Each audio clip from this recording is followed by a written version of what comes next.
وصل إلى أكثر من 138 قتل في سوريا.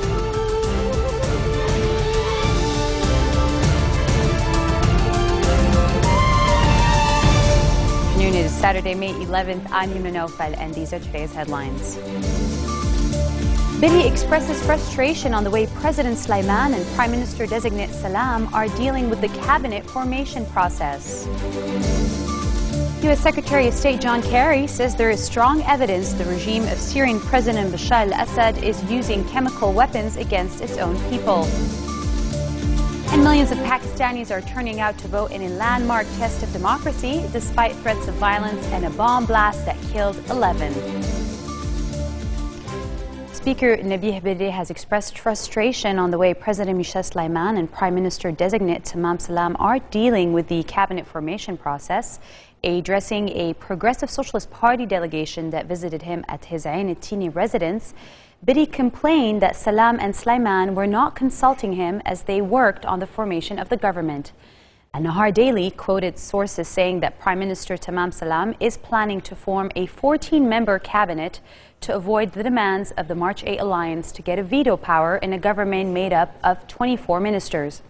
This choice comes at the expense of a 24-member cabinet that Salam was earlier planning to form. He has rejected granting any party veto power over fears that it would paralyze the government. An-Nahar expects the PM-designate to announce his lineup this Tuesday. It would include 3 Sunnis, 3 Shias, 1 Dirzi, 3 Maronites, 2 Orthodox, a Catholic, and an Armenian minister. Caretaker Premier Najib Mikati reiterated his call for the international community to provide Lebanon with the promised assistance to confront the influx of Syrian refugees. His press office said Mikati held a series of phone conversations and meetings with diplomats during which he stressed the importance of the international community's support to provide relief aid to the Syrian refugees. Mikati says this issue is a top priority for the Lebanese government, given its political, social, medical, and security repercussions on the country. He says despite the promises and pledges made at the Kuwait donor meeting in January to provide Arab and international aid, the Lebanese government has so far received limited support at a time when the number of the displaced is rising. And 4 rockets from the Syrian side of the border with Lebanon landed in Hermel, leaving no casualties. Security sources told the Daily Star that one rocket fell near Hermel's public hospital on the eastern entrance to the city, while the other 3 hit a hill overlooking the Asi River a few kilometers from Hermel. Several rockets have targeted Hermel over the past few weeks, launched by Syrian rebels claiming to be targeting Hezbollah sites in retaliation for the resistance group's involvement in fighting in Syria. Hezbollah argues it is defending Lebanese residents of Syrian border villages in Qusair and the holy shrine of Sayyada Zainab located in a Damascus suburb against rebel attacks.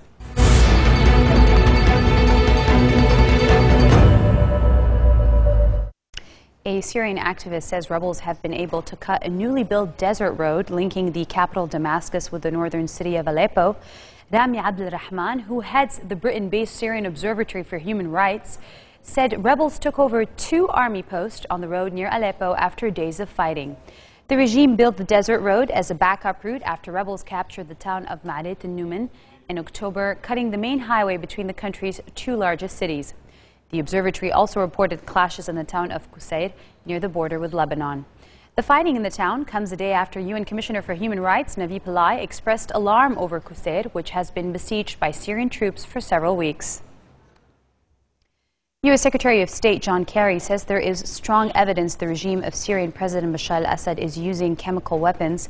He said in a Google Plus Hangout chat that the United States has previously said it has varying degrees of confidence that sarin has been used by Syria's government on its people. While U.S. President Barack Obama last year declared that the use of deployment of chemical weapons by Assad would cross a red line. Assad's government and the rebels accuse each other of carrying out 3 chemical weapons attacks, one near Aleppo, another near Damascus, both in March, another in Homs in December.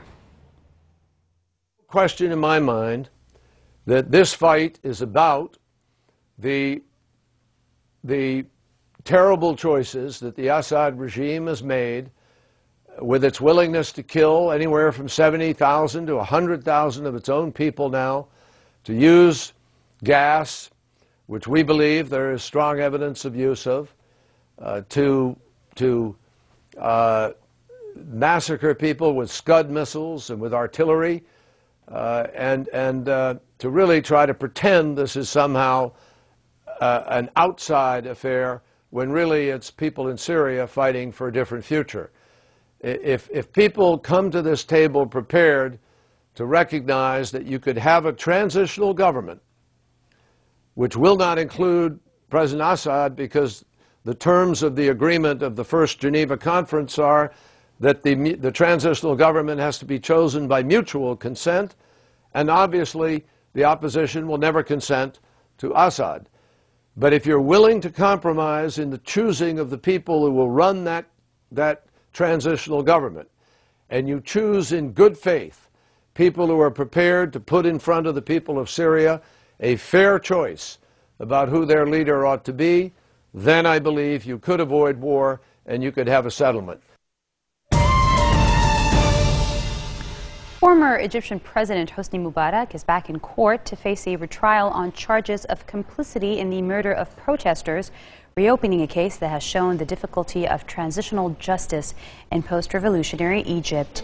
Mubarak and his former Interior Minister Habib al-Adli were convicted and sentenced to life in prison last June for failing to stop the killing during the 2011 uprising that swept him from power. The retrial was ordered after an appeals court in January accepted appeals from the prosecution and the defense. Security was tight outside of the police academy where the retrial took place, and earlier in the day a lawyer said he had trouble gaining access to court. Mubarak, Adli and 4 top aides are charged with involvement in the killing of more than 800 protesters who died in the 18-day uprising. His 2 sons face retrial on charges of financial corruption. Coming up next, after 17 days under the rubble, a woman is rescued alive as the recovery continues for victims of the deadly building collapse in Bangladesh. Stay with us, we're coming back.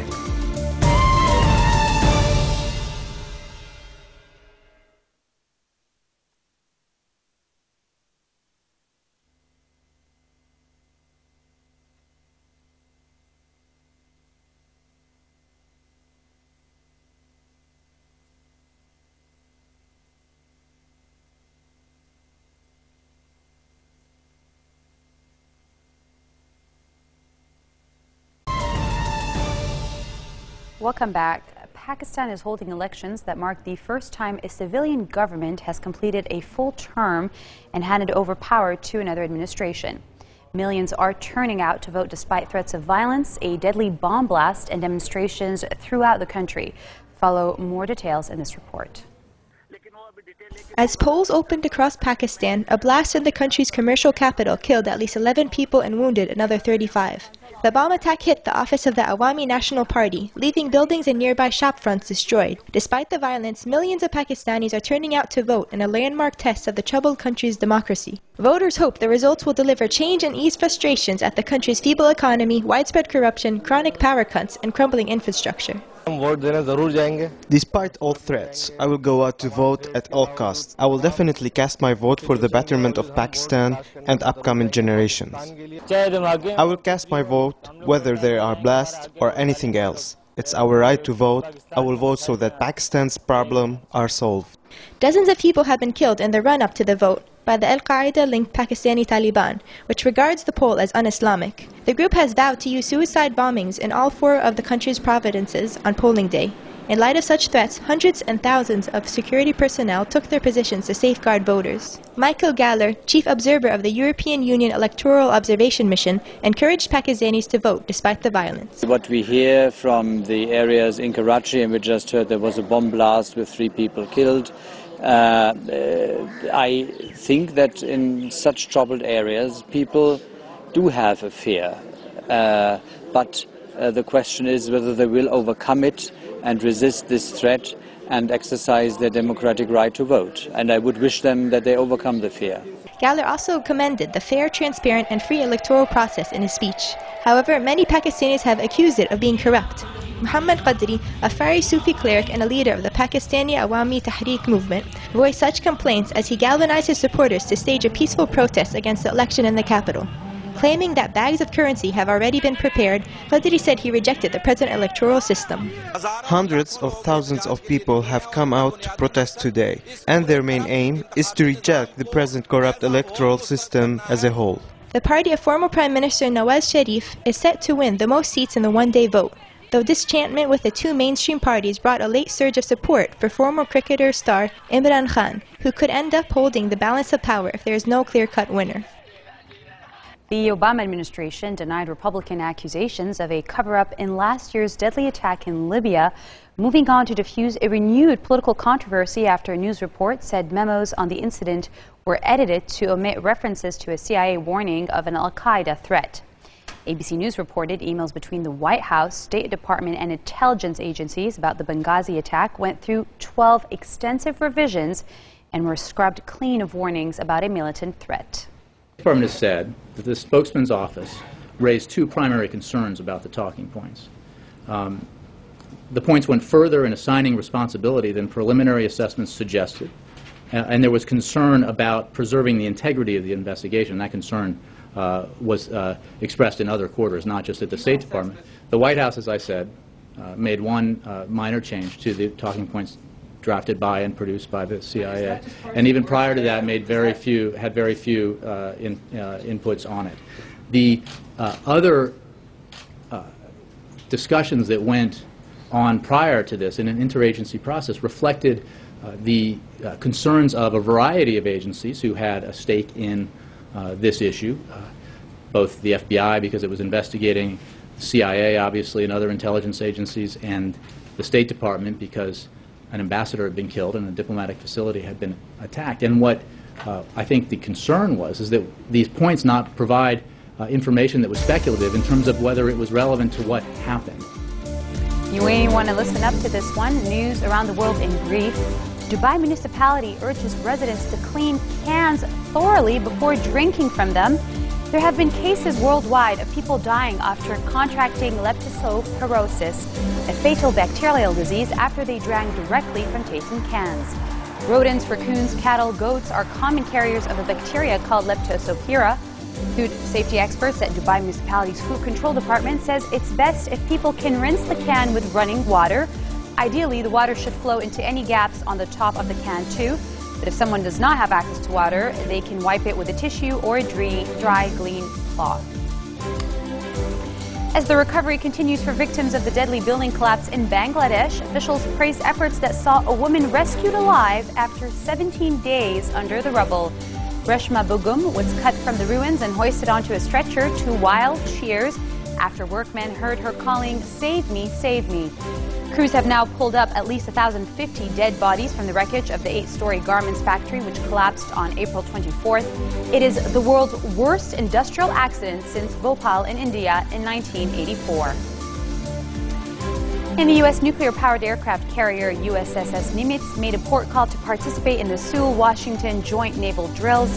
The aircraft arrived at South Korea's southern harbor city, Busan, to lead a strike group that includes about 3 guided missile cruisers and destroyers, as well as fighter jets and anti-submarine helicopter squadrons.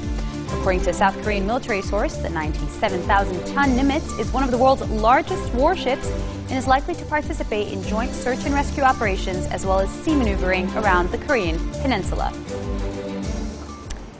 The last of the 3 women kidnapped for a decade in Cleveland, Ohio, has been released from the hospital. Authorities plan to charge the kidnapper, Ariel Castro, with aggravated murder charges that might lead to the death penalty. We've got the details in this report. Michelle Knight, the longest-held captive in a dungeon-like house of kidnapper Ariel Castro, was discharged from the hospital late last night. Before her release, Knight issued a statement saying she is in good spirits and grateful for the outpouring of flowers and gifts.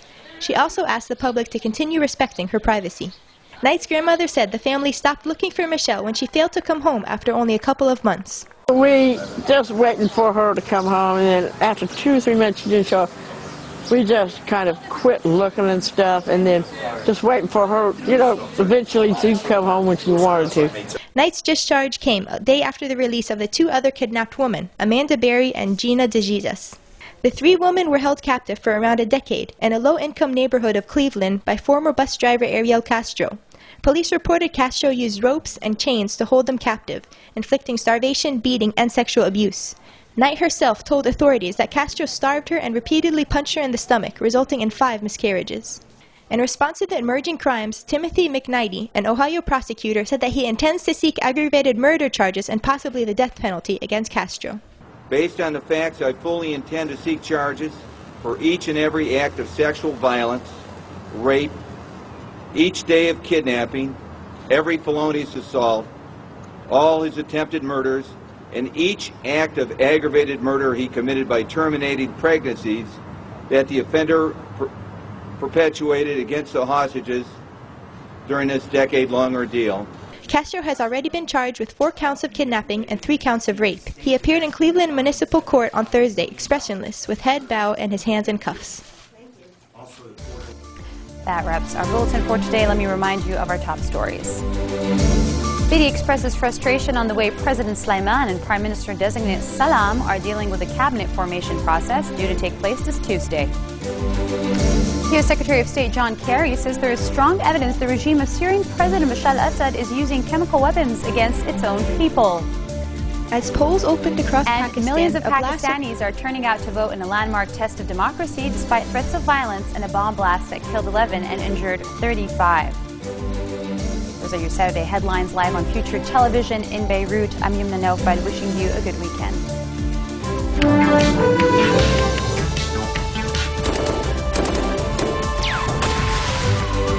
قتل حزب الله وصل إلى أكثر من 108 قتيل.